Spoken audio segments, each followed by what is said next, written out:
네, 안녕하세요. 로빈쌤입니다. 이번 영상에서는 잠언 1장 1절에서 4절까지의 말씀을 통해서 잠언 말씀에 대한 개요와 또 기록자인 솔로몬 왕에 대해서 간단하게 살펴보도록 하겠습니다. 먼저 우리 함께 잠언 1장 1절에서 4절 말씀 함께 보시겠습니다. 다윗의 아들 이스라엘 왕 솔로몬의 잠언이라.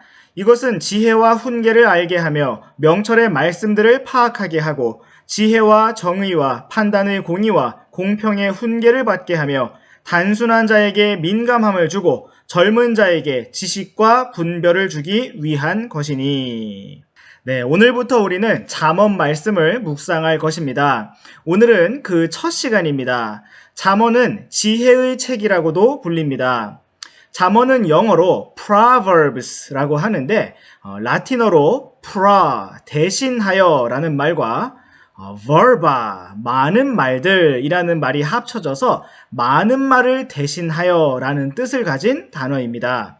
그래서 많은 지혜로운 말들을 짧은 말로 압축하여 놓았다 라는 의미이기도 합니다. 또한 잠언은 히브리 단어로 비교라는 뜻을 가지고 있어서 많은 비교와 대조로 구성된 것을 볼 수가 있습니다. 어떤 대학교에서는 잠언 말씀을 히브리 지혜 문학이라고 부르면서 배우기도 합니다. 우리나라 말로는 잠언이라고 하면 마치 잠이 오는 말씀처럼 졸립다고 하기도 하지만 우리가 힘을 내서 하나님의 말씀을 사모하기를 원합니다. 우리는 먼저 잠언 1장 1절 말씀에서 잠언 말씀의 저자, 기록자를 볼 수가 있습니다. 잠언 말씀의 저자는 다윗의 아들 솔로몬이라고 말하고 있습니다. 솔로몬은 그 당시에 지혜의 왕으로 이름을 떨쳤고 오늘날로 말하면 천재 중의 천재라고 할 수가 있겠습니다. 우리 함께 열왕기상 4장 29절에서 34절까지의 말씀을 보시겠습니다. 열왕기상 4장 29절에서 34절 말씀입니다. 하나님께서 솔로몬에게 바닷가의 모래같이 지혜와 명철을 매우 많이 주시고 또 넓은 마음을 주시매 솔로몬의 지혜가 동쪽 지방 모든 자손의 지혜와 이집트의 모든 지혜보다 뛰어났더라. 그가 모든 사람보다 지혜로워서 에스라 사람 에단과 마홀의 아들들인 헤만과 갈골과 다르다보다 지혜로웠으므로 그의 명성이 사방 모든 민족들 가운데 있었더라. 그가 3,000개의 잠언을 말하고 1,005편의 노래를 지었으며 그가 또 나무에 관하여 말하되 레바논에 있는 백향목으로부터 담에서 솟아나는 우슬초에 이르기까지 하고 그가 또 짐승과 날짐승과 기어다니는 것과 물고기에 관하여 말하였으므로 모든 사람들 중에서 솔로몬의 지혜를 들으려고 왔으며 그의 지혜에 관하여 들은 땅의 모든 왕들로부터 왔더라. 네, 솔로몬은 지혜의 왕이었습니다. 그는 3,000개의 잠언을 말하였습니다. 그는 또한 놀라운 작곡가였습니다. 1,005편의 노래를 지었습니다. 그는 또한 식물학자였습니다. 레바논에 있는 백향목으로부터 담에서 솟아나는 우술초에 이르기까지 논하였습니다. 그는 또한 생물학자였습니다. 짐승과 날짐승과 기어다니는 것들과 물고기에 관하여 말하였습니다. 또한 그는 놀라운 건축 설계사였습니다. 그는 신기한 모양의 건물 구조를 만들어서 세바의 여왕이 구경하러 왔을 때 정신을 못 차릴 정도로 놀라게 만들기도 하였습니다. 하나님께서는 솔로몬에게 이러한 놀라운 지혜를 주셨고 그 지혜를 통하여 잠언 말씀을 기록하게 하셨습니다. 잠언 말씀에 또 다른 기록자들도 있는데 바로 30장 말씀을 기록한 야게의 아들 아굴이라고 하는 사람과 또 31장을 기록한 르무엘 왕의 어머니입니다. 잠언은 어떤 주제별로 나누어져 있거나 이야기의 흐름이 있는 책이 아닙니다. 다양한 진리의 말씀들이 반복적으로 여기저기서 나타나기 때문에 체계적으로 공부를 하기 위한 책이라기보다는 정말 매일 한 장씩 읽으면서 마음에 새길 수 있는 말씀이라고 할 수가 있습니다. 선생님도 학생 시절에 정말 무슨 일이 있어도 잠언 말씀을 하루에 한 장씩 꼭 읽으려고 노력하였습니다. 잠언은 총 31장까지 되어 있기 때문에 하루에 한 장씩 읽게 되면 한 달에 31일 동안 모두 읽을 수가 있습니다. 잠언 말씀에서는 대략적으로 다음과 같은 10가지의 진리들이 반복된다고 합니다. 첫 번째, 지혜와 어리석음. 두 번째, 하나님과 인간.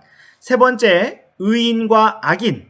네 번째, 생명과 죽음. 다섯 번째, 말과 혀. 여섯 번째, 가족과 가정. 일곱 번째, 근면함과 나태함. 다른 말로 게으름이라고 할 수 있고, 또 여덟 번째, 부요함과 빈곤함. 아홉 번째, 친구와 이웃. 열 번째, 겸손과 교만입니다. 이제부터 우리가 함께 잠언 말씀을 살펴보면서 주님께서 주시는 지혜를 받아 누릴 수 있기를 원합니다.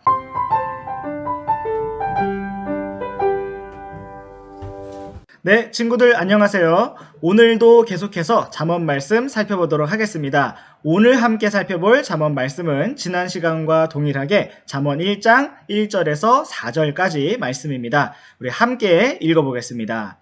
다윗의 아들 이스라엘 왕 솔로몬의 잠언이라.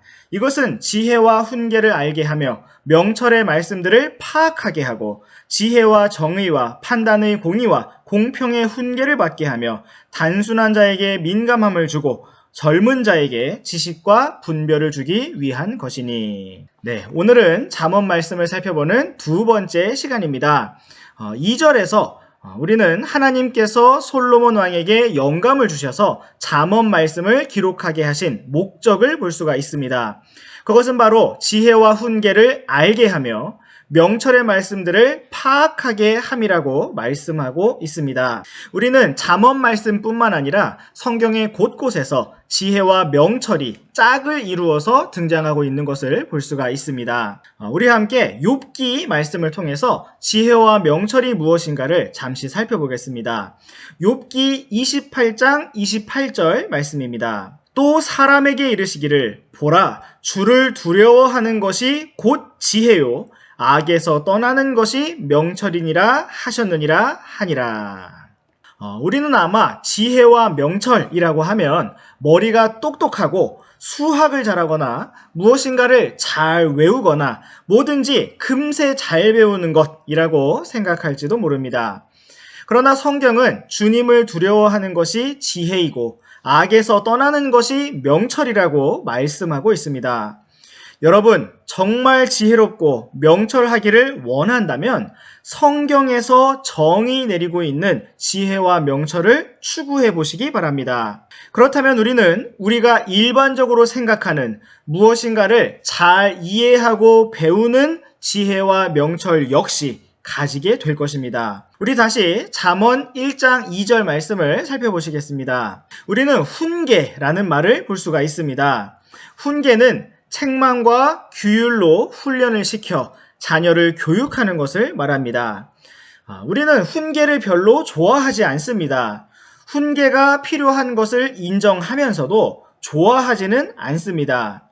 그러나 우리가 훈계를 사랑하게 될 때 비로소 지혜와 명철을 얻을 수가 있게 되는 것입니다. 한평생 잘한다고 칭찬만 듣고 기분 좋은 소리만 들으면서 지혜롭고 명철한 사람이 되기를 바란다면 그것만큼 욕심쟁이는 없을 것입니다. 우리가 훈계의 말씀을 들을 때 순간적으로 기분이 나쁘고 감정이 상할 수도 있습니다. 그러나 우리가 기분이 나쁜 것으로 끝나면 정말 우리에게는 아무런 배움이 없습니다. 우리는 반드시 훈계를 배움으로 삼고 우리의 마음에 새겨야 합니다. 잠언 1장 3절 말씀을 다시 한번 함께 읽으시겠습니다. 시작. 지혜와 정의와 판단의 공의와 공평의 훈계를 받게 하며. 네, 이 말씀은 우리가 어떤 훈계를 받게 될 것인가를 보여주고 있습니다. 지혜의 훈계, 정의의 훈계, 공의의 훈계, 공평의 훈계라는 의미입니다.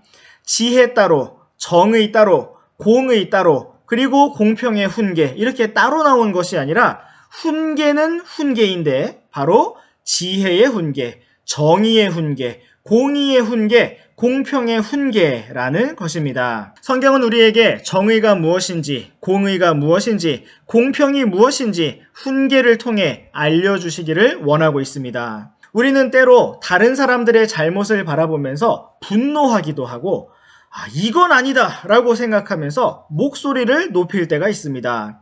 그리고 우리 자신이 정의롭다고 생각하기도 합니다. 그러나 실제로 우리가 우리 자신의 말과 행동과 삶을 되돌아보면 우리 자신이 정말 비겁하고 야비하고 거짓되다는 사실을 볼 수가 있습니다. 우리는 누군가를 판단할 때 그렇게 판단을 하면서 우리 자신이 매우 공정하다고 느끼는데 사실은 그렇지가 않습니다. 우리는 사실 언제나 우리 자신에게 유리하게 판단합니다. 똑같은 일이라도 내가 하면 그럴 수밖에 없었다. 그런 일이 되고 남이 하면 어떻게 그럴 수가 있느냐. 분노할 만한 일이 되는 것입니다. 성경은 그러한 우리에게 판단의 공의에 대해 훈계하여 알려주시기를 원하고 있습니다. 또한 성경은 우리에게 공평의 훈계를 주시기를 원하고 있습니다. 우리는 인생이 불공평하다고 느낄 때가 있습니다. 그러나 하나님의 영원한 관점으로 본다면 70년, 80년의 인생만을 가지고 공평함에 대하여 따진다는 것은 전혀 말이 안 되는 것입니다. 다음 시간에는 우리가 계속해서 잠언 말씀을 통해 공평에 대해서 살펴보도록 하겠습니다.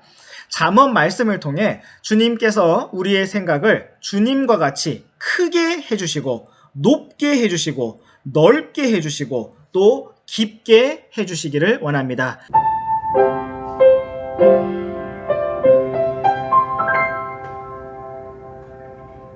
네, 안녕하세요. 로빈쌤입니다. 오늘도 우리 함께 잠언 묵상 세 번째 시간을 진행해 보도록 하겠습니다.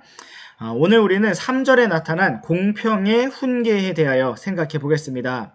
성경은 우리에게 공평이 무엇인지 알려주고자 하십니다. 성경은 하나님께서 공의로우시고 공평하시다는 사실을 알려주고 계십니다. 하나님께서 정의로우시고 모든 것을 공정하고 의롭게 판단하시는 분이심을 보여주고 계십니다. 오늘날 지구에는 약 65에서 70억 명 가량의 사람이 살고 있습니다. 그런데 이 지구를 100명의 마을로 줄여서 본다면 다음과 같다고 합니다. 누군가가 이렇게 연구를 한 것인데요. 지구에 100명의 사람이 있다고 할 때 61명은 아시아인이고 13명은 남북 아메리카인, 13명은 아프리카인, 12명은 유럽인, 1명은 남태평양인입니다. 52명은 여자이고 48명은 남자입니다. 47명은 도시에 살고 있고 9명은 장애인입니다. 30명은 미성년자이고 70명은 어른들입니다. 미성년자는 어린이들이죠. 어른들 가운데 7명은 노인입니다. 33명은 크리스천이라고 하고 18명은 무슬림, 14명은 힌두교인, 6명은 불교인입니다. 16명은 종교가 없는 무교이고 또 13명은 기타 다른 종교를 가지고 있습니다. 17명은 중국어로 말하고 9명은 영어로, 8명은 힌두어로, 6명은 스페인어, 또 다른 6명은 러시아어, 또 4명은 아랍어로 말합니다. 나머지 절반은 기타 다양한 언어로 말합니다. 20명은 영양실조이고 1명은 굶어 죽기 직전인데 15명은 비만입니다. 43명은 위생시설이 없는 곳에서 살고 있고 18명은 깨끗하고 안전한 물조차 마실 수가 없다고 합니다. 마을의 재산 중에 절반 이상인 59%를 6명이 소유하고 있고 나머지 39%는 74명이 차지하고 있고 겨우 2%만을 20명이 나눠 가지고 있습니다.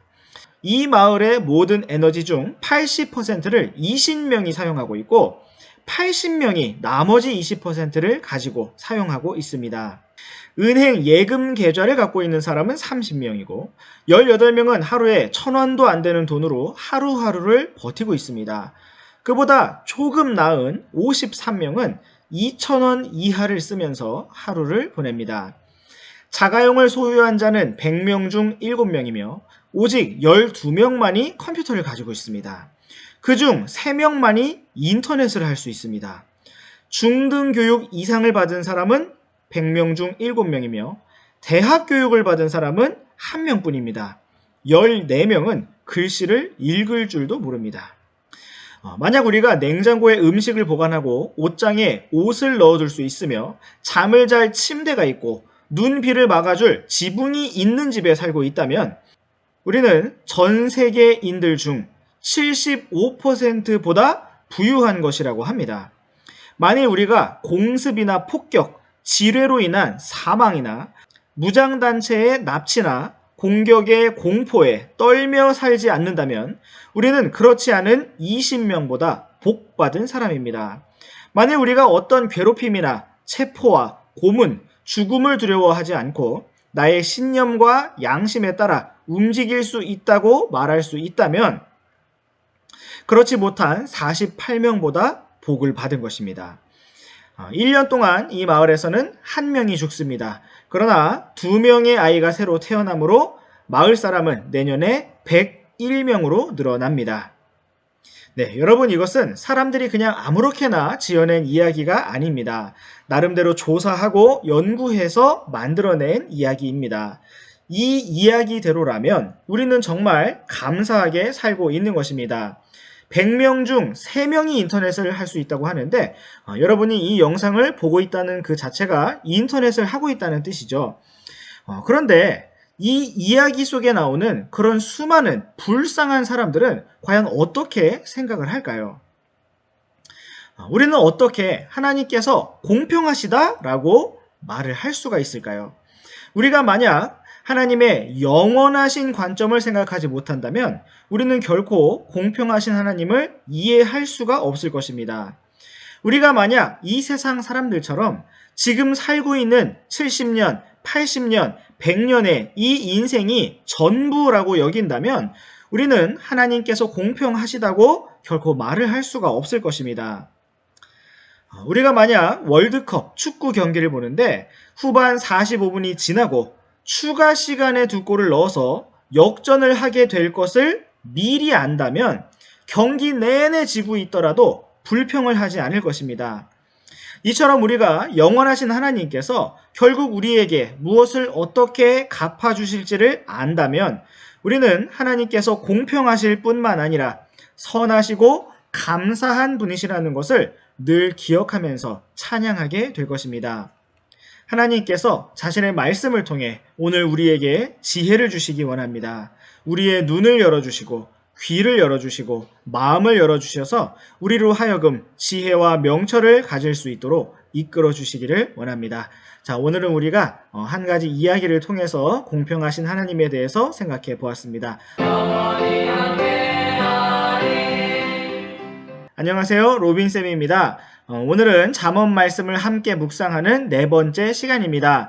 오늘은 잠언 1장 4절에서 6절까지의 말씀 함께 살펴보도록 하겠습니다.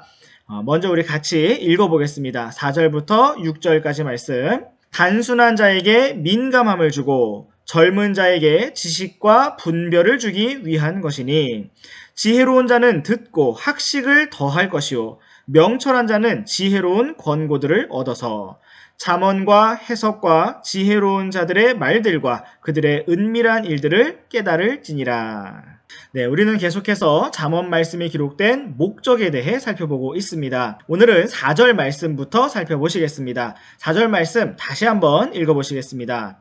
단순한 자에게 민감함을 주고 젊은 자에게 지식과 분별을 주기 위한 것이니. 네, 솔로몬 왕은 잠언 말씀에 기록된 목적에 대하여 먼저 단순한 자에게 민감함을 주기 위한 것이라고 말씀하고 있습니다. 여기에서 단순한 자라는 말을 영어로 보면 simple이라고 되어 있습니다. 오늘날 디자인이 심플하다라고 하면서 깔끔하고 좋다라는 의미로 사용되고 있습니다. 그러나 우리가 살펴보는 잠언 말씀에서 사용하고 있는 이 단순하다는 단어는 지혜롭지 못하고 깊이 생각하지 못하며 어리석은 자를 의미하고 있습니다. 별로 좋은 뜻이 아니죠. 그리고 단순하다는 것은 순수한 깨끗한 것과는 구별이 되고 있습니다. 우리는 성경에서 마음이 맑고 순수하면서도 지혜로운 사람을 많이 발견할 수가 있습니다. 다윗이나 다니엘이 바로 그런 사람이었습니다. 그들은 교묘히 행동하지 않았고 자기 꾀를 사용해서 속임수를 쓰지 않았고 참으로 정직하고 맑고 순수하였지만 그렇다고 멍청하거나 어벙하거나 단순하지 않았고 매우 지혜로웠습니다. 단순한 자라는 것은 말 그대로 생각이 짧고 어리석어서 주변 환경이나 상황이 어떻게 돌아가는지, 다른 사람의 마음이 어떠할 것인지, 내가 무슨 말이나 행동을 어떻게 하였을 때 어떤 결과가 일어나게 되는지 깊이 생각하지 못하면서 함부로 말하고 행동하는 사람을 말합니다. 그런데 감사한 것은 바로 이 잠언 말씀에서 바로 그러한 단순한 자에게 민감함을 주시겠다고 말씀하고 계시다는 것입니다. 사랑하는 학생 여러분, 우리에게는 다 단순한 면이 있습니다. 우리가 다 얼마나 둔감한 사람인지 모릅니다. 선생님도 학생들을 늘 날카롭고 예리하게 살펴보고 있다고 생각을 하고 있었는데 학생들이 선생님을 위해서 깜짝 생일 파티를 준비하고 있었는데 그것을 전혀 눈치채지 못했던 적이 있습니다. 나중에 시간이 지난 뒤에 깜짝 생일 파티를 하고 난 뒤에 그때 그게 수상한 모습이었구나 하면서 다시 그 낌새를 기억하고 되짚어 보기는 했지만 그 당시에는 전혀 몰랐습니다. 이처럼 우리들에게는 다 예리하다고 생각을 하면서도 단순한 면이 있고 다시 말해서 민감하지 못한 부분들, 감지하지 못하는 부분들이 있다는 것입니다. 네, 그런데 잠언 말씀에서는 우리에게 민감함을 주시겠다고 말씀하고 있습니다. 민감함이라는 것은 신경이 과민하거나 예민하고 까다로운 것을 의미하는 것이 아닙니다. 왜 이렇게 민감하게 반응을 해? 자, 그런 것이 아니라는 거죠.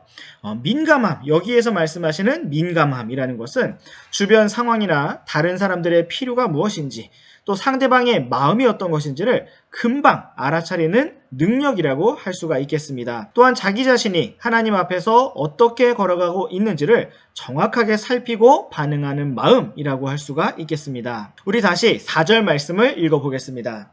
단순한 자에게 민감함을 주고 젊은 자에게 지식과 분별을 주기 위한 것이니. 네, 뒷부분에 보니까 젊은 자에게 지식과 분별을 주기 위한 것이라고 말씀하고 있습니다. 젊은 자라는 것은 영어로 the young man이라고 되어 있습니다. 이것은 20대 청년뿐만 아니라 바로 10대의 나이에 있는 우리 학생 여러분들까지도 포함하고 있는 말씀입니다. 젊은 자에게 지식과 분별을 주기 위한 것이라고 말씀하고 있습니다. 여러분, 젊은 사람의 특징이 무엇인지 아십니까? 그것은 안타깝게도 어리석다는 것입니다. 세상을 살아본 경험이 이제 겨우 10년이 넘었고 또 20년도 안 되었는데 마치 자기가 인터넷을 봤다고 유튜브를 좀 봤다고 세상의 모든 것을 다 알고 있는 것처럼 느낀다는 것입니다. 자기보다 10년, 20년을 더 살아온 2배, 3배를 더 살아온 어른들이 자기의 경험이나 그동안 보고 들은 다른 사람들의 경험, 간접 경험을 바탕으로 무엇인가를 이야기해 줄 때 또는 나보다 대략 30년 이상을 더 살아오신 부모님들께서 해주시는 말씀을 들을 때 젊은 사람들은 어른들이 뭘 모르고 또 자기가 무엇을 안다라고 생각을 한다는 것입니다. 그것이 바로 젊은 자의 어리석음입니다. 여러분은 어리석습니다. 그런데 감사하게도 잠언 말씀은 젊은 자에게 지식과 분별을 주신다라고 말씀하고 있습니다. 우리가 앞으로 잠언 말씀을 통해서 주님께서 주시는 참 지식과 분별을 철저히 갖춘 멋진 사람들이 되기를 원합니다.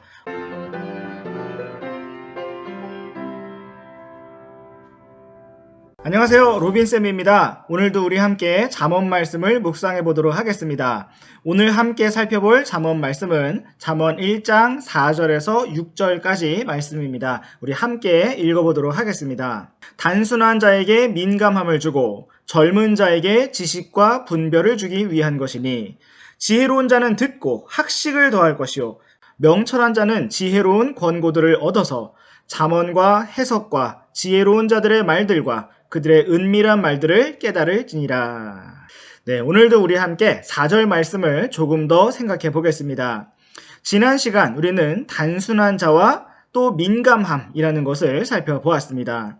잠언에서 단순한 자라고 하였을 때 그것은 생각이 짧고 어리석은 자라고 말씀을 드렸습니다. 그리고 민감함이라는 것은 하나님에 대해서 그리고 다른 사람들에 대해서 내가 아니라 다른 이들이 무엇을 어떻게 생각하고 필요로 하는지를 센스 있게 감각 있게 알아차리는 능력이라고 생각해 보았습니다. 오늘도 우리가 단순함에 대해서 조금 더 생각해 보겠습니다. 우리 함께 고린도후서 11장 3절 말씀 보시겠습니다. 고린도후서 11장 3절 말씀. 그러나 뱀이 자기의 간교함으로 이불을 속인 것 같이 어떤 방법으로든 너희 마음이 그리스도 안에 있는 단순함에서 떠나 부패될까 내가 두려워하노라. 네, 여기 보니까 성경은 그리스도 안에 있는 단순함에서 떠나게 될 때 믿음이 부패하게 된다라고 말씀하고 있는 것을 볼 수가 있습니다. 뱀이 간교함으로 이불을 속여서 단순함에서 떠나게 하였다라는 것입니다. 우리가 앞에서 단순함이라는 것이 어리석고 생각이 짧은 것이라고 하였는데 좋지 않은 것이라고 하였는데 여기에서는 단순함이 꼭 필요한 것인 것처럼 이야기하고 있습니다. 우리는 이 단순함이라는 단어를 제대로 이해할 필요가 있겠습니다. 우리는 단순한 자가 아니라 민감한 자가 되어야 하지만 또한 동시에 그리스도 안에서 단순한 자가 되어야 합니다. 이것이 과연 무슨 말일까요? 우리가 조금 더 도움을 얻기 위해서 이 말씀을 이해하기 위해서 고린도전서 14장 20절 말씀을 보시겠습니다. 형제들아, 이해하는 일에는 아이가 되지 말라. 너희가 오직 악한 일에는 아이가 될지라도 이해하는 일에는 어른이 될지니라. 잠언 말씀에서 어린아이의 특징을 단순함이라고 말씀하고 있는데 우리가 이 말씀에서 아이라는 말과 겹쳐서 생각을 해본다면 우리가 어떻게 단순해야 하며 어떻게 단순하지 말아야 하는가를 알 수가 있습니다. 성경은 우리가 이해하는 일에는 아이가 되지 말고 즉 단순하지 말고 오직 악한 일에는 단순하고 어리석고 잘 모르는 아이가 되라고 말씀하고 있습니다. 우리는 주님 앞에서 그리고 사람들을 섬기고 사랑하는 면에서는 결코 단순하지 말아야 하고 민감하게 반응하고 즉각적으로 움직이는 사람이 되어야 합니다. 그러나 죄를 짓는 일에서는 단순하고 어리석은 자가 되어야 합니다. 또한 그리스도 안에 있는 단순함이라는 표현처럼 어린아이와 같이 단순한 믿음을 가져야 합니다.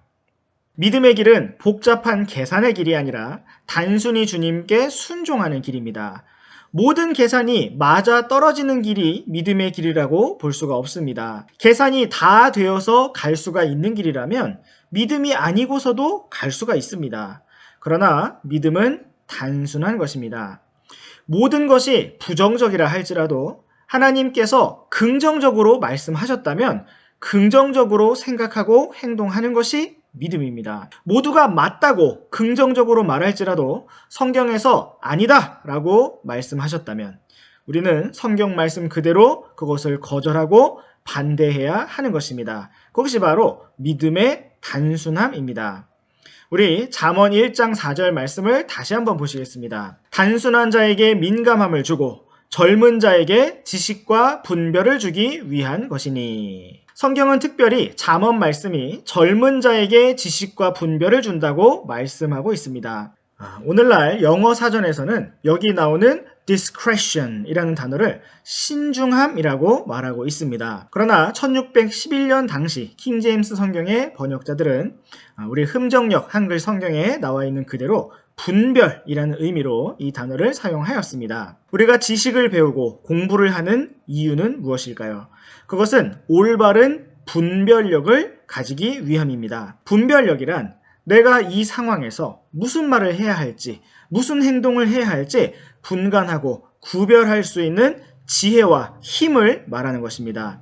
우리가 잠언 말씀을 통해서 이러한 힘을 가질 수 있기를 원합니다. 네, 오늘은 여기까지 우리 잠언 말씀을 묵상해 보았습니다.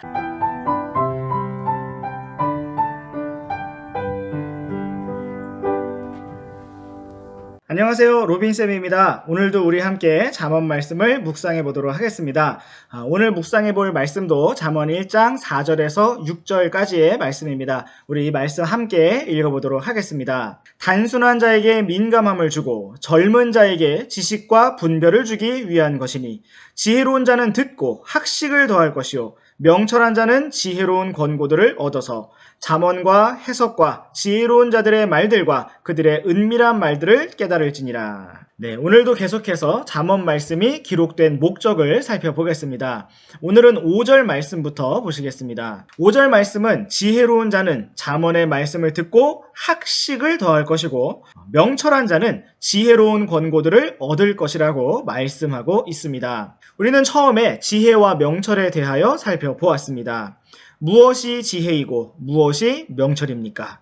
바로 주를 두려워하는 것이 지혜이고 악에서 떠나는 것이 명철이라고 하였습니다. 우리가 이러한 면에서 지혜롭고 명철한 자라면 우리는 잠언 말씀을 통해 학식을 더할 것이고 지혜로운 권고들을 얻게 될 것입니다. 여기에서 학식을 더한다 라는 말을 영어로 보시면 increase learning 이라고 되어 있습니다. 다른 말로 하면 배움을 증가시킨다 라는 뜻입니다. 우리가 인생을 살면서 정말 한 가지 욕심을 부려도 되는 것이 있다면, 욕심을 부려야 하는 것이 있다면 바로 배움에 대한 욕심입니다.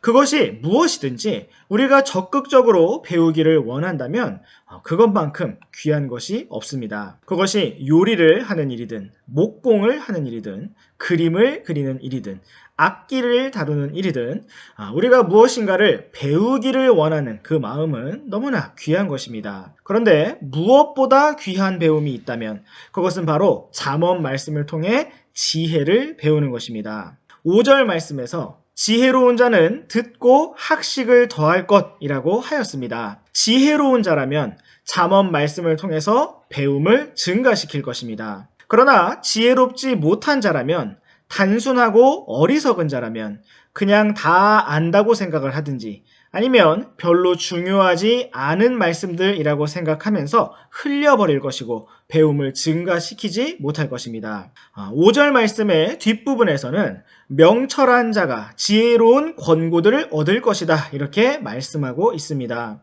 여기서 지혜로운 권고라는 말을 영어로 보시면 wise counsels라고 되어 있습니다. 요즘은 카운셀러라는 말이 상담자라는 직업을 가리키기도 합니다. 또 다른 말로 하면 멘토라는 말로도 부르고 있습니다. 잠언 말씀은 명철한 자에게 지혜로운 상담을 줄 것입니다. 그것이 어떤 주제가 되었든 성경은 우리에게 지혜로운 권고, 지혜로운 상담을 줄 것입니다. 그렇다면 우리가 성경 말씀을 통해 학식을 늘리거나 지혜로운 권고들을 얻지 못하는 이유가 있다면 그것은 무엇일까요? 바로 우리가 귀를 열지 않기 때문입니다. 여러분, 5절 말씀을 보십시오. 지혜로운 자는 어떻게 하고 있습니까? 네, 지혜로운 자는 듣고 학식을 더할 것이요. 이렇게 말씀하고 있습니다. 우리가 말씀을 듣기는 들어도 학식이 더해지지 않는 이유가 무엇일까요? 듣기는 듣는데 제대로 듣지 않기 때문입니다. 무슨 말일까요? 소리는 듣는데 말씀을 받아들이지 않기 때문이라는 것입니다. 이제 우리 함께 6절 말씀도 다시 한번 읽어보겠습니다.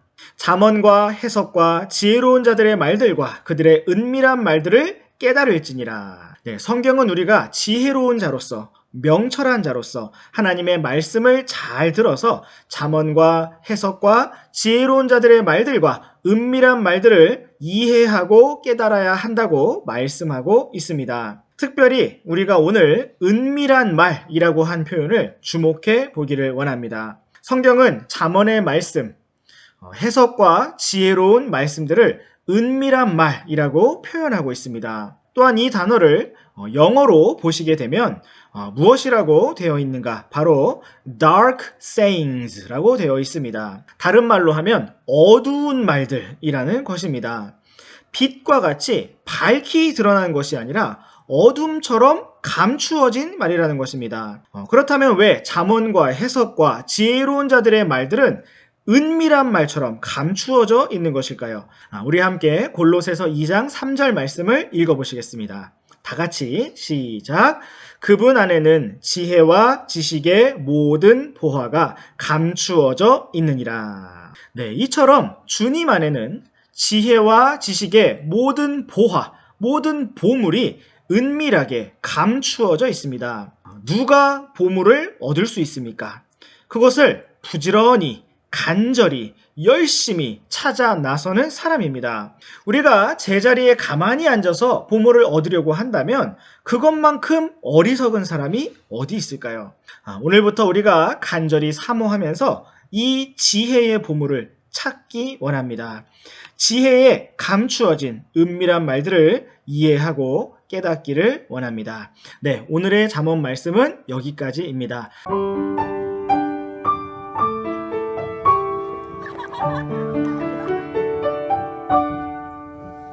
안녕하세요, 로빈쌤입니다. 오늘 우리가 함께 묵상해볼 잠언 말씀은 바로 잠언 1장 7절에서 9절까지 말씀입니다. 우리 함께 이 말씀을 먼저 읽어보도록 하겠습니다. 주를 두려워하는 것이 지식의 시작이거늘 어리석은 자들은 지혜와 훈계를 멸시하느니라. 내 아들아, 내 아버지의 훈계를 듣고 내 어머니의 법을 버리지 말라. 그것들이 내 머리에 은혜의 장식이 되고 내 목에 사슬이 되리로다. 이제 오늘부터 우리는 본격적으로 잠언 말씀을 살펴보게 될 것입니다. 먼저 우리는 7절 말씀에서 주를 두려워하는 것이 지식의 시작이라는 말씀을 볼 수가 있습니다. 수학적으로 1 더하기 1은 2라는 것을 아는 것이 지식의 시작이라거나 ABCD, 알파벳을 아는 것이 지식의 시작이 아니라 바로 주를 두려워하는 것이 지식의 시작이라고 말씀하고 있습니다. 주님을 두려워한다는 것은 모든 일에서 주님을 의식하는 것입니다. 우리 학생 여러분이 아마도 여러분끼리만 있을 때에는 나쁜 말들을 자유롭게 사용한다 할지라도 아마 교장 선생님 앞에서는 그렇게 함부로 말을 하지 못할 것입니다. 여러분이 존경하고 또 두려워하는 어른들 앞에서는 그렇게 함부로 말을 하지 않을 것입니다. 그 이유는 무엇입니까? 여러분이 그 부분에서 교장 선생님을 또 다른 어른들을 두려워하고 또는 의식하고 있기 때문일 것입니다. 과거에 예수님께서 이 땅에 계실 때 바리새인들은 누가 예수님을 믿으면 그를 회당에서 쫓아내기로 결정하였습니다. 그러자 많은 사람들이 그것을 두려워하여 마음속으로는 예수님을 믿으면서도 그것을 입 밖으로 말해내지를 못했습니다. 이처럼 누군가를 두려워하는 것은 우리의 입을 조심하게 만들고 주의하게 만드는 것을 볼 수가 있습니다. 두려움이 사람의 행동을 바꾼다는 것입니다. 그렇다면 우리가 만약 주님을 두려워하는 사람이라면 어떨까요? 주님께서는 항상 우리와 함께 계시기 때문에 우리는 언제든지 주님 앞에서 바르게 살게 될 것입니다. 성경은 주를 두려워하는 것이 지식의 시작이라고 말씀하고 있습니다. 주를 두려워하는 사람은 언제 어디서나 함부로 말하지 않을 것입니다. 함부로 말하지 않을 뿐만 아니라 주님께서 기뻐하시는 말만 하게 될 것입니다. 또한 우리의 말하는 것을 우리 앞에서 듣든지 또는 옆에서 듣든지 우리의 말을 듣게 된 사람들은 우리가 말하는 것을 듣고서 우리를 좋은 사람이구나 하고 생각하게 될 것입니다. 주를 두려워하는 사람은 언제나 정직하고 성실하게 살 것입니다. 우리를 대하는 모든 사람은 우리를 좋게 볼 것입니다. 우리가 이 세상에서 지혜롭게 살아가고자 한다면 그 시작부터 잘해야 하는데 그 시작은 바로 주님을 두려워하는 것입니다. 우리는 7절 말씀에서 어리석은 자의 특징을 볼 수가 있습니다. 그것은 무엇입니까? 수학이나 과학을 못하는 것입니까? 아닙니다. 어리석은 자들의 특징은 지혜와 훈계를 멸시한다는 것입니다. 다시 말하면 용감하다는 것입니다. 내가 어리석은 자인가 아닌가, 나 똑똑한가, 나 멍청한가? 자, 이것을 점검해 볼 수 있는 한 가지 좋은 평가 기준이 있습니다. 그것은 바로 지혜와 훈계에 대한 나의 태도를 살펴보는 것입니다. 하나님의 말씀의 지혜와 훈계에 대하여 그것이 별로 중요하지 않다든지 꼭 그렇지만은 않다고 생각을 하면서 우리가 그것을 멸시하는 자가 된다면 우리는 어리석은 자라는 것입니다. 그렇다면 우리는 지금 바로 이 순간 지혜로운 자가 될 수 있는 한 가지 방법을 알게 되었습니다. 그것은 무엇입니까? 바로 지혜와 훈계를 멸시하지 않고 존중하며 받아들이는 것입니다. 특별히 8절 말씀에서는 부모님의 훈계와 법에 대하여 언급하고 있습니다. 아버지와 어머니의 훈계와 법을 버리지 말라고 말씀하고 있습니다. 그것이 머리에 왕관처럼 은혜의 장식이 되고 목걸이처럼 목의 사슬이 된다라고 말씀하고 있습니다. 우리의 인생이 아름답고 멋지고 행복한 인생이 되려면 우리가 지혜로운 자가 되어야 합니다. 그 구체적인 방법 중에 하나는 부모님의 훈계와 법을 버리지 않는 것입니다. 또한 우리 학생 여러분이 선생님들을 통하여 배우고 있는 믿음의 길에 대해서 결코 저버리지 말아야 합니다. 믿음의 부모님께서 자녀에게 가르쳐 주시고자 하는 것이 무엇일까요? 바로 주님을 향한 믿음의 길을 잘 가는 것입니다. 여러분, 혹시나 부모님이나 선생님의 부족한 모습을 보게 된다 할지라도 그것으로 인해 모든 배움을 저버리지 마시기 바랍니다. 그것은 어리석은 자입니다. 성경은 부모님의 훈계와 법을 버리지 말라고 말씀하고 있습니다. 우리가 오늘을 살아가면서 무엇을 버리고 무엇을 버리지 말아야 할지 잘 생각해 보시기 바랍니다. 가장 먼저 우리가 버려야 할 것은 바로 우리의 고집입니다. 또 자존심을 버려야 합니다. 내 생각을 버려야 합니다. 그렇지 않으면 우리는 결국 우리에게 주신 귀한 훈계와 법을 버리게 될 것입니다. 우리는 오늘 누구를 두려워하고 있습니까? 주를 두려워하는 것이 지혜와 지식의 시작인 것을 기억하시기 바랍니다. 오늘의 잠언 묵상은 여기까지입니다.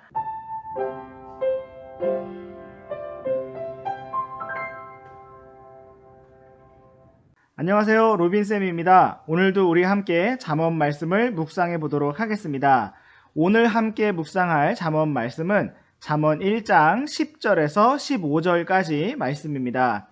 우리가 먼저 이 말씀을 함께 읽어보시겠습니다. 내 아들아, 죄인들이 너를 꾀일지라도 너는 동의하지 말라. 그들이 말하기를 우리와 함께 가자. 우리가 숨어서 기다리다가 피를 흘리자. 우리가 무죄한 자들을 까닭없이 몰래 숨어서 기다리다가 무덤같이 그들을 산채로 삼키며 구덩이로 내려가는 자들같이 통째로 삼키자.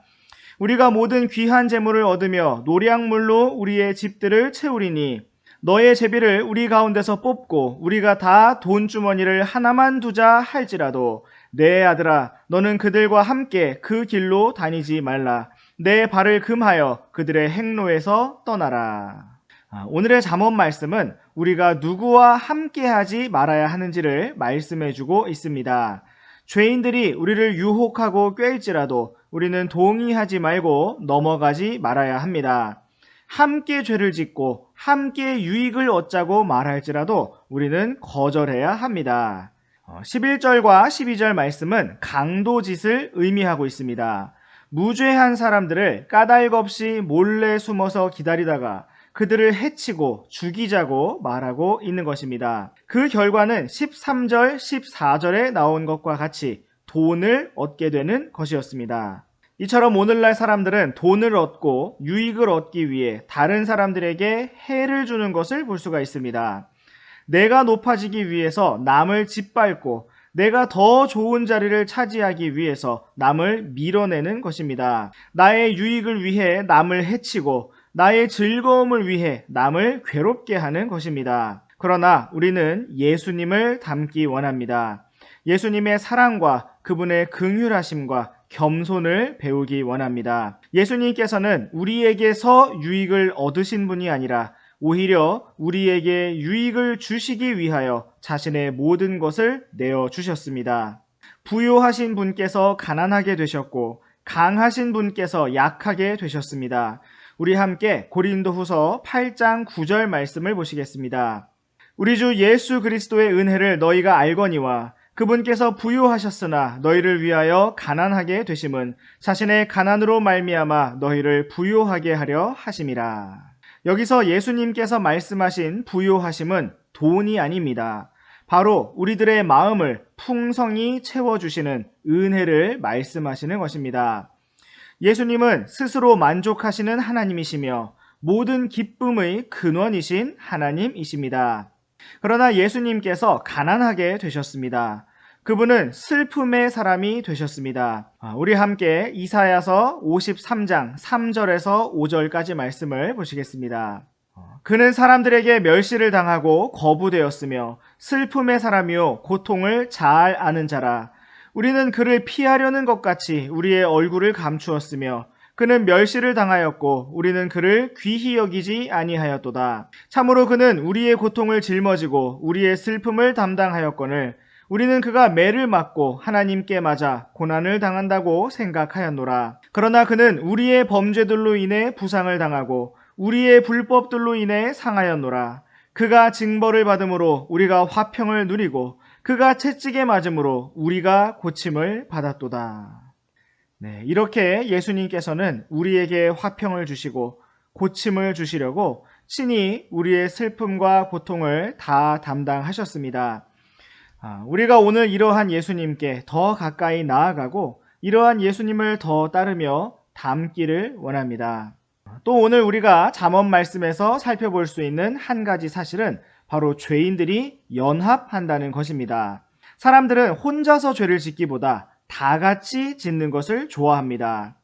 길거리에서 큰 소리로 떠들면서 사고를 만드는 젊은 학생들을 보면 숫자가 많아질수록 더 심해지고 강력해지는 것을 볼 수가 있습니다.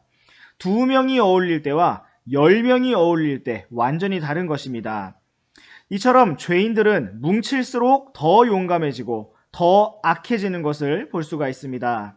그들은 돈을 위해서 무죄한 사람들을 해치면서 하나의 돈주머니를 만들어서 연합하자고 하는 것을 볼 수가 있습니다. 얼마나 놀라운 단결력입니까? 성경은 바로 우리가 이러한 죄인들로부터 마땅히 분리해야 함을 말씀하고 있습니다.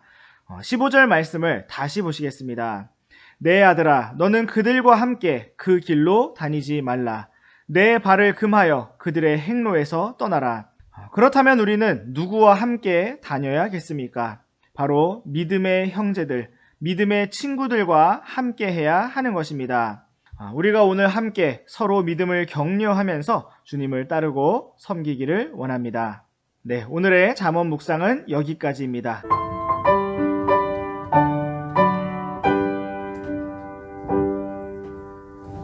안녕하세요, 로빈쌤입니다.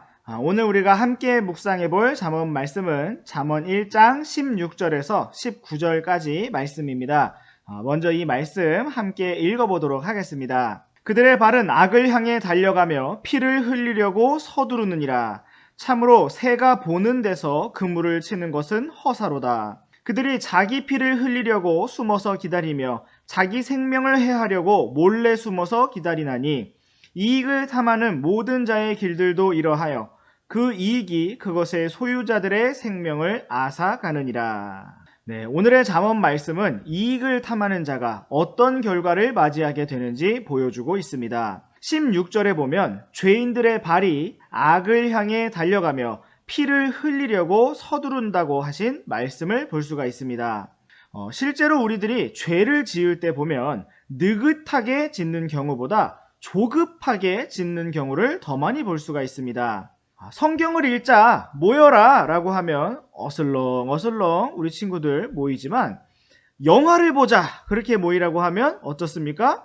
100m 달리기 선수들처럼 재빠르게 달려오는 것을 볼 수가 있습니다. 맛있는 간식 먹자 그러면 재빠르게 달려옵니다. 이처럼 사람들은 하나님께 나아가는 것보다 다른 즐거움을 향해서 또 죄를 짓는데 더 빠른 것을 볼 수가 있는 것입니다. 17절에 보면 새가 보는 데서 그물을 치는 것이 허사라는 말씀을 볼 수가 있습니다. 우리는 보통 무엇인가를 잘 잊어버리는 사람을 새의 두뇌에 비유할 때가 있습니다. 닭이냐 까마귀냐 이렇게 부를 때가 있는데 실제로 새가 그물을 치는 것을 보면 새가 안 걸려드는지 잘 모르겠지만 18절 말씀과 연결해서 보면 하물며 새도 자기가 걸려들 그물은 피하는데 어리석은 죄인들은 스스로 그물에 붙잡히게 된다는 말씀을 하고 있는 것입니다. 18절에 보면 그들이 남의 피를 흘려서 유익을 얻으려고 하였지만 결국에는 자기 피를 흘리려고 숨어서 기다리며 자기 생명을 해하려고 몰래 숨어서 기다린다라고 말씀하고 있습니다. 우리 함께 19절 말씀을 다시 한번 읽어보시겠습니다. 시작! 이익을 탐하는 모든 자의 길도 다 이러하여 그 이익이 그것의 소유자들의 생명을 앗아가느니라. 성경은 이익을 탐하는 모든 자의 길이 다 이러하다고 말씀하고 있습니다. 이익을 탐하는 모든 자의 길이 자기 피를 흘리려는 사람과 같고 자기의 생명을 해하려는 사람과 같다는 것입니다. 성경은 그 이익이 그것의 소유자들의 생명을 앗아간다고 말씀하고 있습니다. 사람이 무엇인가 이익을 얻으면 그것이 사람의 생명을 더 연장시켜 주거나 더 행복하게 해주는 것이 아니라 바로 그 이익이 그 소유자들의 생명을 앗아간다는 것입니다. 우리 함께 디모데전서 6장 10절 말씀을 보시겠습니다. 돈을 사랑함이 모든 악의 뿌리이니 어떤 자들이 돈을 탐내다가 믿음에서 떠나 잘못하고 많은 고통으로 자기를 찔러 꿰뚫었도다. 성경은 돈을 사랑하는 마음이 모든 악의 뿌리라고 말씀하고 있습니다. 믿음을 가졌던 어떤 사람들이 돈을 탐내다가 믿음에서 떠나 잘못하고 많은 고통으로 자기를 찔러 꿰뚫었다고 말씀하고 있습니다. 믿음의 사람들을 믿음에서 떠나게 만드는 위력을 가진 것은 무엇일까요? 그것은 바로 돈을 사랑하는 마음, 탐심, 욕심인 것입니다. 물론 돈은 우리에게 필요한 것입니다. 하나님께서도 우리가 일하지 아니하려거든 먹지도 말라고 말씀하셨습니다. 그러므로 우리는 먹기 위하여, 식탁에 밥을 가져오기 위하여, 빵을 가져오기 위하여, 또 다른 말로 돈을 벌기 위하여 일하는 것이 마땅합니다. 그러나 성경은 우리에게 먹을 것과 입을 것이 있으면 만족하라고 말씀하고 있습니다. 우리 함께 디모데전서 6장 7절에서 9절까지 말씀을 보시겠습니다. 우리가 이 세상에 아무것도 가지고 오지 아니하였은즉 아무것도 가지고 가지 못할 것이 확실하니 먹을 것과 입을 것이 있은즉 우리가 그것으로 만족할 것이니라. 그러나 부유하게 되고자 하는 자들은 사람들을 파멸과 멸망에 빠지게 하는 시험과 올무와 여러 가지 어리석고 해로운 욕심에 떨어지느니라. 우리는 마땅히 모든 일을 성실히 해야 하고 그 일을 한 결과로 먹을 수 있습니다. 그러나 성경은 우리가 먹고 입을 수 있다면 만족하라고 말씀하고 있습니다. 부유하게 되고자 하는 자는 그 욕심으로 말미암아 파멸과 멸망에 빠지게 된다고 말씀하고 있습니다. 그렇다면 오늘 우리가 준비하는 미래는 무엇입니까? 단지 부자가 되는 것입니까? 단순히 돈을 많이 버는 것입니까? 그러한 목표처럼 비참한 것이 없습니다. 왜냐하면 그것은 오늘 잠언 말씀에 따르면 스스로를 망치겠다는 목표가 되기 때문인 것입니다. 우리의 목표가 오직 주님을 기쁘시게 하는 삶이 되기를 원합니다. 오늘의 잠언 묵상은 여기까지입니다.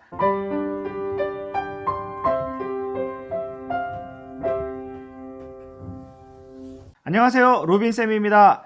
오늘도 우리 함께 잠언 말씀을 묵상하면서 주님 앞에 가까이 나아오도록 하겠습니다. 오늘 함께 묵상할 잠언 말씀은 잠언 1장 20절에서 22절까지 말씀입니다. 먼저 우리 함께 이 말씀을 읽어보시겠습니다. 지혜가 밖에서 외치며 거리에서 자기 목소리를 내고 군중이 모이는 중요한 곳과 성문 통로들에서 외치며 도시 안에서 자기의 말들을 내어 이르되 단순한 자들아 너희가 어느 때까지 단순함을 사랑하겠느냐. 비웃는 자들이 어느 때까지 자기들의 비웃는 것을 기뻐하고 어리석은 자들이 지식을 미워하겠느냐. 네, 오늘의 말씀 20절에서는 지혜가 밖에서 외치고 있다는 말씀을 볼 수가 있습니다. 또한 거리에서 자기의 목소리를 낸다는 말씀을 볼 수가 있습니다. 어떻게 보면 지혜가 마땅히 있어야 할 사람들의 집 안에 거하는 것이 아니라, 사람들과 함께 집 안에 있는 것이 아니라 집 밖으로 쫓겨난 느낌도 가져볼 수가 있습니다. 지혜가 사람들로부터 이렇게 외면을 당하고 거절을 당하여 거리 밖으로 쫓겨나서 목소리를 높여 외치고 있다는 것입니다. 뿐만 아니라 우리는 지혜가 적극적으로 밖으로 와서 사람들에게 먼저 다가서는 것을 생각해 볼 수가 있습니다. 이것은 마치 우리가 복음을 전하면서 거리에서 또 집집마다 다니면서 목소리를 높여 거리 설교도 하고 복음을 전하는 이러한 모습을 연상시켜 주기도 합니다. 20절 말씀에 자기 목소리를 내고 라는 부분을 영어로 보시면 her voice라고 해서 지혜를 여성형으로 취급하고 있는 것을 볼 수가 있습니다. 이것은 지혜가 매우 부드럽고 온화한 특징을 가진 것을 보여주고 있습니다. 또한 이 말씀은 아들에게 주는 말씀으로서 지혜를 마땅히 사랑해야 하는 연인처럼 제시해주고 있는 것이라고 볼 수도 있겠습니다. 21절 말씀에서도 지혜가 목소리를 높이고 있는 장소를 보여주고 있습니다. 군중이 모이는 중요한 장소, 성문 통로들, 그리고 도시 안에서 지혜가 말한다고 기록하고 있습니다. 이것이 무슨 뜻일까요? 누구든지 지혜를 찾고자 하면 찾을 수가 있고 듣고자 하면 들을 수가 있음을 보여주는 것입니다. 지혜가 한 면에서는 감추어진 보물과도 같지만 또 한 면에서는 매우 공개적으로 선포되고 있다는 것입니다. 그럼에도 불구하고 사람들은 지혜를 싫어하고 거부하는 것을 볼 수가 있습니다. 학생 여러분들도 생각해 보십시오. 날마다 부모님과 선생님이 여러분에게 잔소리처럼 지혜와 훈계의 말씀들을 주시지만 여러분이 진지하게 생각해 보면 그 모든 것이 진리라는 것을 알지만 알면서도 결국 우리는 지혜를 좋아하지 않는 것을 보게 됩니다. 아유, 알겠습니다. 알겠어요. 하지만 싫어한다는 것입니다. 우리 함께 22절 말씀을 다 함께 읽어보겠습니다. 자, 나 자신에게 하는 말씀처럼 읽어보겠습니다. 시작! 단순한 자들아, 너희가 어느 때까지 단순함을 사랑하겠느냐? 비웃는 자들이 어느 때까지 자기들의 비웃는 것을 기뻐하고 어리석은 자들이 지식을 미워하겠느냐? 지혜가 단순한 자들을 부르면서 그들을 향하여 외치고 있습니다. 언제까지 단순함을 사랑하겠느냐고 묻고 있습니다. 또 비웃는 자들에게 언제까지 비웃는 것을 기뻐하겠느냐고 묻고 있습니다. 또 어리석은 자들에게는 언제까지 진리를 미워하느냐고 묻고 있습니다. 자, 여기에서 단순한 사람이 단순한 이유는 무엇일까요? 무지한 사람이 무지한 이유가 무엇일까요? IQ가 낮아서 타고난 머리가 너무 부족해서 어쩔 수가 없는 것일까요? 그렇지 않습니다. 오늘 잠언 말씀에 보니까 단순함을 사랑하기 때문이라는 이유를 알 수가 있습니다. 비웃는 자가 진리와 지혜와 훈계를 자꾸만 비웃는 이유가 무엇일까요? 지혜가 너무 정말 웃긴 얘기라서 웃음이 절로 나는 것일까요? 그 이유는 진리를 기뻐하지 않고 비웃는 것을 기뻐하기로 마음에 결정하고 있기 때문인 것입니다. 어리석은 자들이 어리석은 이유는 지식을, 진리를 미워하기 때문인 것입니다. 오늘 선생님은 우리 학생 여러분에게 한 가지 중요한 비밀을 가르쳐 드리겠습니다. 그것은 바로 지혜롭게 되는 방법, 똑똑하게 되는 방법인데 여러분이 지혜롭기를 원한다면 마음을 고쳐 먹고 바꾸기만 하면 된다는 것입니다. 참 쉽죠? 단순함을 사랑하기를 그치고 지식을 미워하기를 그치고 마음을 돌이키기만 하면 된다는 것입니다. 어리석음을 미워하고 진리를 기뻐하며 지혜를 사랑하기로 마음을 먹는다면 지금 당장 달라질 수가 있다는 것입니다. 지혜가 언제까지 그렇게 하겠느냐 묻는 이유가 무엇일까요? 그것은 바로 23절 말씀처럼 돌이키기를 원하기 때문입니다. 너희는 내 책망을 듣고 돌이키라. 이것이 바로 지혜가 원하는 것이고 오늘 주님께서 우리를 향해서 나를 향해서 원하시는 것입니다. 오늘 우리가 주님의 말씀을 들었다면 나의 길과 나의 방식에 대해서 고집을 피울 것이 아니라 참으로 돌이키며 주님 앞에 나아가기를 원합니다. 네, 오늘의 잠언 묵상은 여기까지입니다. 참으로 우리가 진리의 외침에 귀를 열고 마음을 돌이키면서 따라갈 수 있는 오늘도 복된 하루가 되기를 원합니다.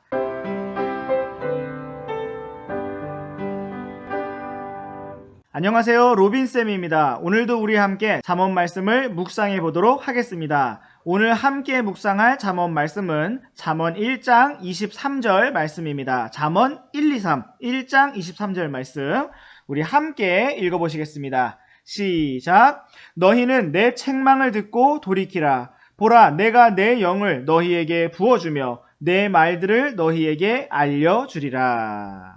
네, 오늘은 우리 함께 23절 말씀을 살펴보시겠습니다. 23절에 보면 지혜가 사람들에게 책망을 듣고 돌이키라 라고 말씀하고 있습니다. 여러분, 책망의 목적은 무엇입니까? 기분을 상하게 하거나 상처를 받게 하려는 것이 아닙니다. 책망의 목적은 잘못된 길에서 돌이키도록 하기 위함이고 바로 잡기 위함입니다. 우리 함께 디모데후서 3장 16절과 17절 말씀을 보시겠습니다. 모든 성경 기록은 하나님의 영감으로 주신 것으로 교리와 책망과 바로잡음과 의로 교육하기에 유익하니 이것은 하나님의 사람이 완전하게 되어 모든 선한 일에 철저히 갖추어지게 하려 함이라. 네, 하나님의 말씀을 우리에게 주신 이유, 하나님의 말씀의 교리, 즉 가르침을 주신 이유는 무엇입니까? 첫 번째 이유는 책망입니다. 그리고 다음으로 바로잡음이며 의로 교육함입니다. 우리가 교육을 받는다고 하였을 때 가장 먼저 대하게 되는 것이 바로 책망입니다. 선생님의 자녀들도 자라나면서 가장 많이 듣게 되는 말 중에 하나가 바로 아니야, 안 돼 라는 말입니다. 전기도 위험하고 문틈에 손을 넣는 것도 위험하고 뾰족하고 기다란 물건을 가지고 걷는 것도 위험하고 가구의 모서리도 위험합니다. 그래서 선생님은 늘 볼 때마다 아니야, 아니야 말해줍니다. 우리가 아마 하나님의 말씀을 배우면서 가장 많이 듣는 말도 이와 비슷할 것입니다. 이것도 하지 말라, 저것도 하지 말라. 하나님께서 우리에게 아니라고, 안 된다고 말씀하시는 것이 참 많다는 것입니다. 그래서 어떤 사람들은 성경 말씀을 우리가 믿는 기독교를 말라교다, 하지 말라는 게 너무 많아서 말라교다 이렇게 말을 하기도 합니다. 그러나 우리가 그 목적을 생각해 본다면 그것이 참으로 우리를 위하는 것이고 우리를 사랑하는 것임을 우리가 생각할 수 있습니다. 지혜는 오늘 사람들에게 외치면서 돌이키라 라고 말씀하고 있다는 것입니다. 네, 우리 다시 잠언 1장 23절 말씀으로 돌아와 보시겠습니다. 다시 한번 함께 읽어보시겠습니다. 시작. 너희는 내 책망을 듣고 돌이키라. 보라, 내가 내 영을 너희에게 부어주며 내 말들을 너희에게 알려주리라. 네, 여기에 보니까 지혜가 자신의 영을 우리에게 부어주고 또 자신의 말씀을 우리에게 알게 하겠다고 말씀하고 있습니다. 자, 그렇다면 지혜의 영이란 무엇일까요? 우리 함께 에베소서 1장 17절 말씀을 보시겠습니다. 우리 주 예수 그리스도의 하나님 곧 영광의 아버지께서 지혜와 계시의 영을 너희에게 주사 그분을 알게 하시고. 네, 이 말씀에서 우리는 지혜와 계시의 영이라는 단어를 볼 수가 있습니다. 지혜와 계시의 영을 주시는 분은 바로 우리 주 예수 그리스도의 하나님, 곧 영광의 아버지이십니다. 자, 그렇다면 지혜의 영은 누구이십니까? 바로 성령님이십니다.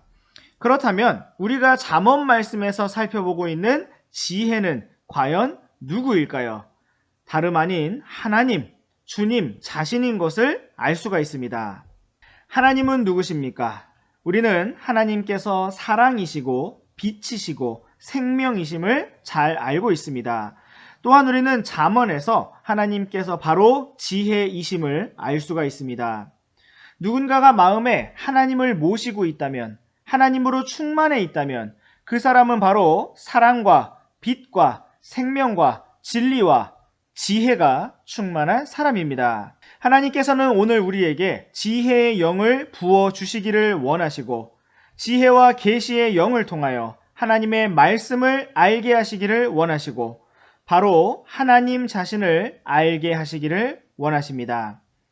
우리 함께 에베소서 5장 18절 말씀을 읽어보겠습니다. 시작. 술 취하지 말라. 거기에는 과도함이 있나니 오직 성령으로 충만하라. 성경은 우리가 술 취하지 말고 오직 성령님으로 충만해야 한다고 말씀하고 있습니다. 하나님께서는 오늘 우리가 다른 그 무엇으로도 취하거나 중독되거나 충만하지 않기를 원하십니다. 세상의 어떤 즐거움이나 죄악으로 사로잡히지 않기를 원하십니다. 하나님께서는 오직 우리가 성령으로 충만하기를 원하십니다. 오늘 우리가 참으로 지혜의 영으로 충만한 삶을 살아가기를 원합니다. 그 일을 위해서 오늘도 돌이키고 또 새롭게 주님 앞에 나아오기를 원합니다. 네, 오늘의 잠언 묵상은 여기까지입니다.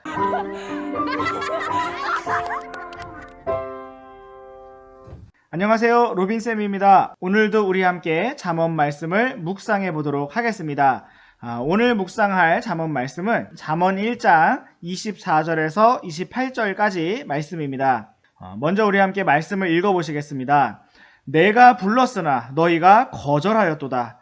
내가 내 손을 내밀었으나 아무도 중시하지 아니하였으며 도리어 너희가 내 모든 권고를 무시하고 내 책망을 전혀 원치 아니하였은즉 나도 내 재난을 보고 웃으며 내 두려움이 이를 때에 조롱하리니 그때에 내 두려움이 황폐함같이 이르고 내 멸망이 회오리 바람같이 이르며 내게 고난과 번민이 이르리라.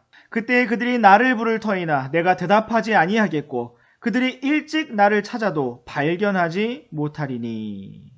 네, 오늘 우리는 24절 말씀부터 살펴보시겠습니다. 지혜가 거리에서 외치고 사람들이 많이 모이는 중요한 장소에서 외쳤지만 사람들은 단순함을 사랑하였고 지혜의 말씀을 비웃었고 지식을 미워하였습니다. 그들은 지혜를 거절하였고 하나님의 손길을 중시하지 않았습니다. 25절에 보니까 그들이 지혜의 모든 권고를 무시하였고 책망을 전혀 원치 아니하였다고 말씀하고 있습니다. 이것은 바로 우리들 모두의 마음 깊숙이 들어있는 육신의 모습입니다. 우리의 육신, 우리의 본성은 하나님의 말씀을 원하지 않습니다.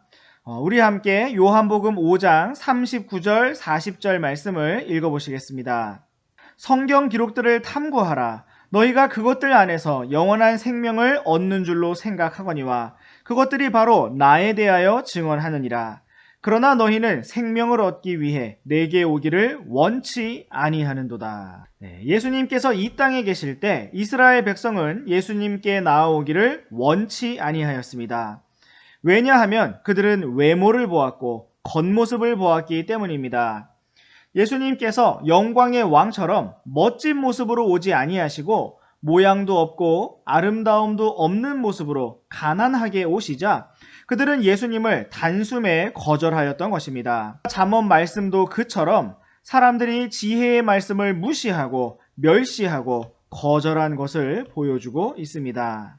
우리 함께 이사야서 53장 3절 말씀을 보시겠습니다. 그는 사람들에게 멸시를 당하고 거부되었으며 슬픔의 사람이요 고통을 잘 아는 자라. 우리는 그를 피하려는 것 같이 우리의 얼굴을 감추었으며 그는 멸시를 당하였고 우리는 그를 귀히 여기지 아니하였도다. 잠언 말씀에 나타나고 있는 지혜는 이렇게 거절당하신 우리 주 예수 그리스도의 모습을 보여주고 있습니다. 예수님께서는 사람들로부터 거절당하시고 거부당하셨습니다. 우리도 육신 가운데서 거하게 될 때 하나님의 말씀을 거절하고 또 말씀을 듣기를 원치 않는 것을 볼 수가 있습니다. 우리 다시 잠언 1장으로 돌아와서 26절과 27절 말씀을 보시겠습니다. 나도 내 재난을 보고 웃으며 내 두려움이 이를 때에 조롱하리니 그때 내 두려움이 황폐함같이 이르고 내 멸망이 회오리 바람같이 이르며 내게 고난과 번민이 이르리라. 네, 우리는 여기에서 정말 두려운 말씀을 볼 수가 있습니다. 우리가 하나님의 말씀에 대해서 비웃는 자가 된다면 하나님께서도 나중에 우리의 재난을 보고 웃으신다는 것입니다. 우리가 만약 하나님의 말씀에 대하여 조롱하는 자라면 하나님께서 우리가 두려움에 처할 때 조롱하실 것이라고 말씀하고 있는 것입니다. 우리를 도와줄 자가 아무도 없고 오직 하나님밖에 없는데 하나님께서 웃으시고 조롱하실 것이라는 것입니다. 여러분, 이것을 정말 최대한 실감나게 상상해 보시기 바랍니다. 이것은 하나님께서 우리들에게 단지 겁을 주시려는 것이 아닙니다. 정말 그렇게 하시겠다고 경고를 하시는 것입니다. 28절 말씀도 보십시오. 그때에 그들이 나를 부를 터이나 내가 대답하지 아니하겠고 그들이 일찍 나를 찾아도 나를 발견하지 못하리니. 네, 정말 무서운 것이 무엇인가 하면 하나님께 부르짖는데 대답하지 않으시는 것입니다. 하나님을 찾는데 하나님께서 만나주시지 않는 것입니다. 더 이상의 기회를 얻지 못하게 되는 것입니다. 여러분, 오늘 우리가 숨을 쉬고 있지 않습니까? 이것은 하나님께서 오늘 우리에게 또 다른 새로운 기회를 주셨다는 의미입니다. 여러분, 오늘을 어떻게 사시겠습니까? 오늘 우리가 지혜의 말씀을 거절하는 길을 걷는다면 언젠가 우리에게 고난이 닥치게 될 때, 우리가 하나님을 간절히 부르게 될 때 하나님께서 거절하실 것입니다.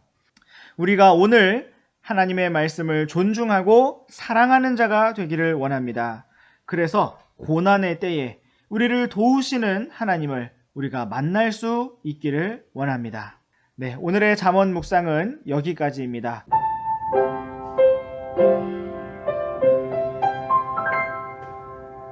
안녕하세요, 로빈쌤입니다. 오늘도 우리 함께 잠언 말씀을 묵상해 보도록 하겠습니다. 오늘은 잠언 1장 말씀을 묵상하는 마지막 날입니다. 오늘 함께 살펴보실 잠언 말씀은 잠언 1장 29절에서 끝까지 33절까지 말씀입니다. 우리 함께 29절부터 33절까지 말씀 읽어보시겠습니다.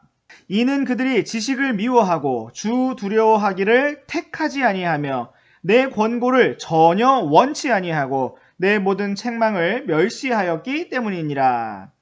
그러므로 그들이 자기 길에서 난 열매를 먹으며 자기 계략들로 채워지리니 단순한 자들의 돌이켜 떠나감이 그들을 죽이며 어리석은 자들의 형통함이 그들을 파멸시키리라. 그러나 누구든지 내 말에 귀를 기울이는 자는 안전히 거하며 재난의 두려움에서 벗어나 평안하리로다. 아멘. 네, 오늘은 우리 함께 29절 말씀부터 살펴보시겠습니다. 29절에서는 지혜이신 하나님께서 도움 요청을 거절하시고 조롱하시고 웃으시는 사람들이 어떠한 사람들인가를 보여주고 있습니다. 그들은 바로 지식을 미워하고 주 두려워하기를 택하지 아니한 사람들입니다. 오늘 우리는 지식을 사랑하는 사람입니까? 아니면 미워하는 사람입니까? 우리는 무엇인가를 배우려 하고 배운 것을 실천하며 그대로 살고자 하는 사람입니까? 아니면 무엇을 알게 되든지 상관없이 내 마음대로 내 원하는 대로 살고자 하는 사람입니까? 29절에서 우리는 인상적인 한 가지 표현을 볼 수가 있는데 그것은 바로 그들이 주 두려워하기를 택하지 아니하였다라는 것입니다. 그들은 주님을 두려워하기를 선택하지 않고 두려워하지 않기를 선택하였다는 것입니다. 어떤 사람들은 자기가 어리석은 삶을 살면서 다른 누구 때문이라고 말합니다. 부모님 때문에, 친구 때문에, 누구 때문에 이렇게 됐다라고 말합니다. 그러나 성경은 그들 자신이 선택한 것이라고 말씀하고 있습니다. 사랑하는 학생 여러분, 아무도 여러분 대신 무엇을 선택해 줄 수 없습니다. 바로 내가 오늘 하나님을 두려워할 것인지 아닌지를 선택하는 것입니다. 자, 오늘 우리는 무엇을 선택할 것입니까? 30절에서 우리는 또 다른 이유를 볼 수가 있습니다. 하나님께서 그들을 외면하시는 이유는 바로 그들이 하나님의 권고를 전혀 원치 아니하고 주님의 모든 책망을 멸시하였기 때문입니다. 우리는 때로 하나님의 권고를 원치 않을 때도 있고 주님의 책망을 멸시하고자 할 때도 있습니다. 그러면 안 되는 것이지만 연약함으로 인해서 그렇게 할 때가 있다는 것입니다. 그러나 우리는 여기 말씀에 나온 것처럼 전혀 원치 아니하는 단계까지, 모든 책망을 무시하는 단계까지 그렇게 끝까지 가서는 안 될 것입니다. 우리가 때로 원치 않거나 또는 어떤 책망을 멸시하는, 싫어하는 그러한 연약한 모습을 보일 때가 있지만 전혀 원치 아니하고 모든 책망을 멸시하는 그러한 끝까지 길로 가기 전에 길을 돌이키기를 원합니다. 31절 말씀에서는 그들이 결국 자기의 열매를 먹고 자기의 계략으로 넘어지게 된다고 경고하고 있습니다. 그들이 한순간에는 형통하고 잘 되는 것 같지만 결국에는 죽고 파멸하게 된다는 것입니다. 우리 함께 33절 말씀을 읽어보시겠습니다. 다 함께 읽어보겠습니다. 시작! 그러나 누구든지 내 말에 귀를 기울이는 자는 안전히 거하며 재난의 두려움에서 벗어나 평안하리로다. 여러분, 각자의 성경책에 여기에 나오는 이 누구든지라는 말에 동그라미를 치시기 바랍니다. 또한 마지막에 평안이라는 단어에도 동그라미를 치시기 바랍니다. 너무나 감사한 것은 바로 누구든지 이 말씀을 듣는 자에게 기회가 있다는 것입니다.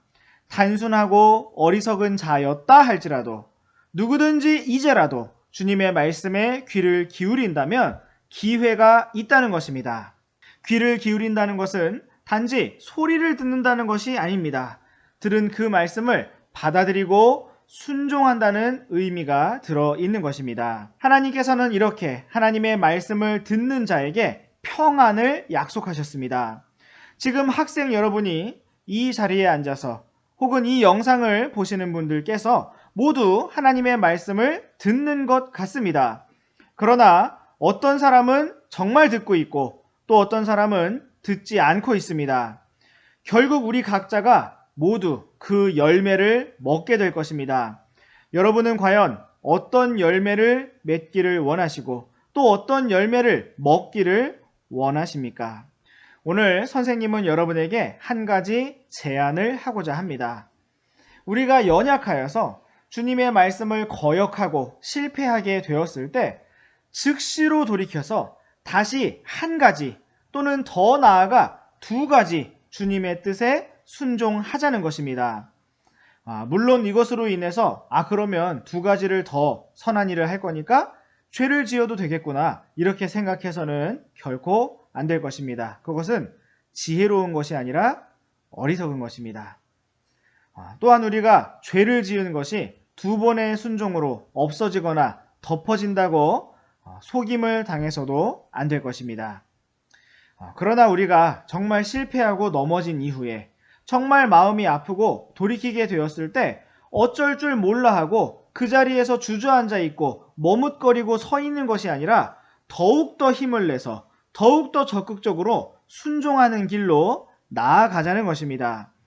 내가 하기 편한 영적인 모양을 갖추거나 영적으로 보이는 어떠한 행위를 하고 만족한다는 것이 아니라 정말 주님의 말씀에 순종하는 길로 나아가게 되기를 원합니다. 누구든지 라고 말씀하신 것처럼 바로 오늘 이 말씀 앞에 있는 우리 모두가 그렇게 주님의 말씀에 귀를 기울이고 순종하는 길로 나아가게 되기를 원합니다. 오늘의 잠언 묵상은 여기까지입니다. 우리 다음 영상부터는 또 잠언 2장 말씀을 함께 묵상하며 하나님 앞에 새롭게 나아가도록 하겠습니다. 그럼 안녕.